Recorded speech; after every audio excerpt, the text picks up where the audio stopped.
Hi, this is Asa Shirkati and I'm making a little video, a recipe video for the vegetable roti that I promised. I'm going to show you the ingredients, and what you see here is all you need. But of course, if you have a food processor or a mixer, it's going to make it much easier. So come along with me and let's make some vegetable roti. This is pretty much all we need. About half a teaspoon of fresh powdered coriander seeds, a little bit of salt. I have half a cup of whole wheat flour and half a cup of unbleached non-GMO flour here, a little bit of water, about 1 tablespoon of extra virgin olive oil. And there we have a small golden beet, a little bit of yellow or white carrots, and a sweet potato, and some leeks. I'm gonna finish chopping the leeks finely.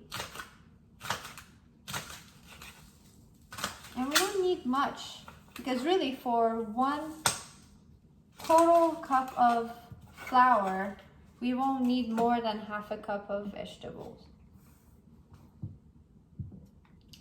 As my teacher says, let's invest in a good knife and some good kitchenware, and you will make cooking much more enjoyable. I just peeled the vegetables, and I won't need more than this much, if at all, half of this. And what I'm gonna do is grate them.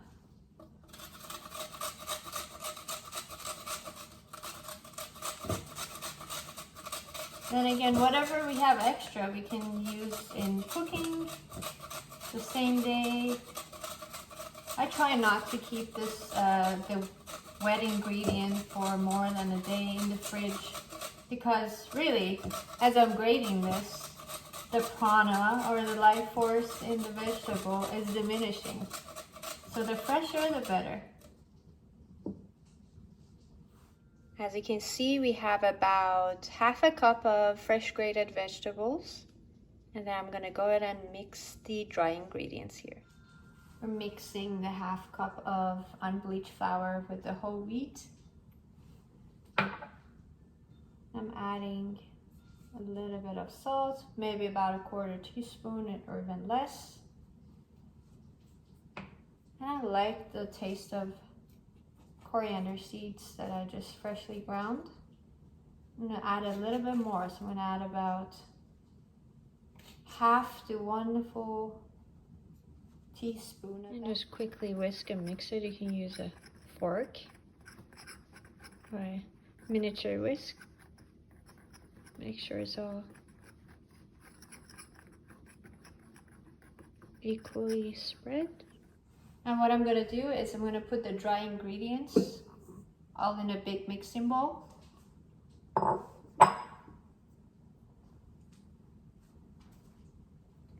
Add a tiny bit of water, mix, and a little bit more, but not a lot, because I'm about to add the vegetables, and there's moisture to that. But don't be concerned, because you can always add a little bit more flour if you need to.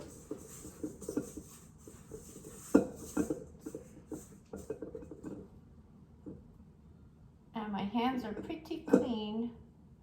So what I'm gonna do is go at it with my hands, and before I do that, I will add a little bit of oil. You don't have to put the entire 1 tablespoon of oil. You can paste it. But I like to add that because even if the batter is not quite, the texture that I want, you can always add more flour.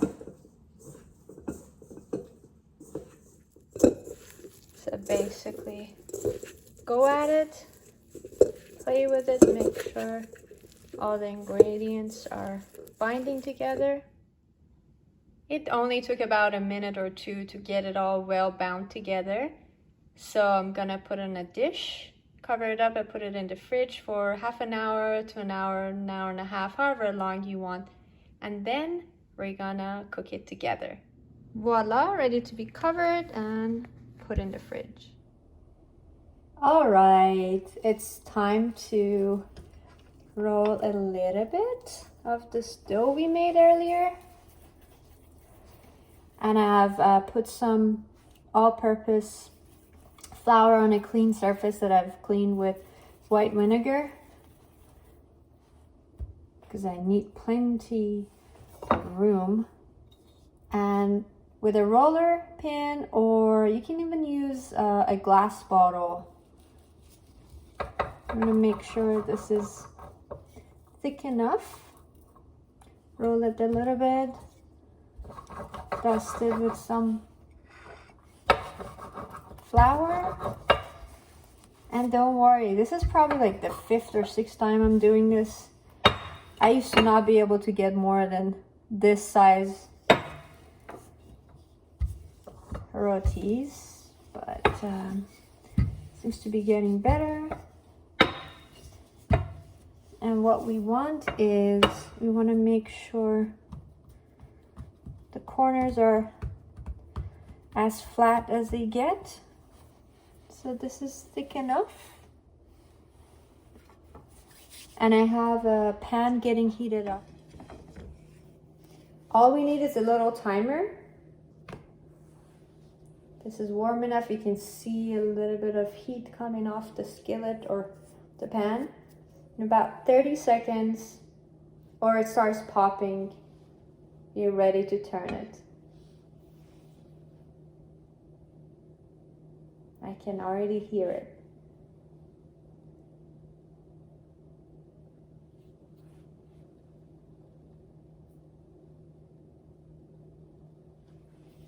Usually if you can move it around easily. It's time to turn.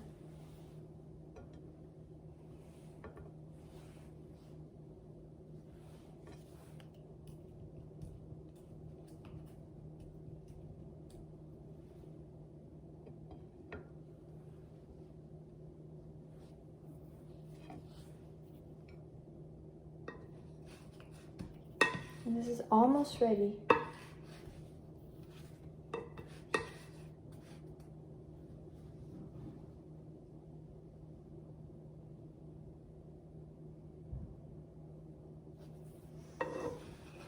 I'm gonna take it off. Let you look at it. Put it on the plate. So now our roti is ready. You can add a little bit of ghee or olive oil. So we'll keep it all nice and vegan.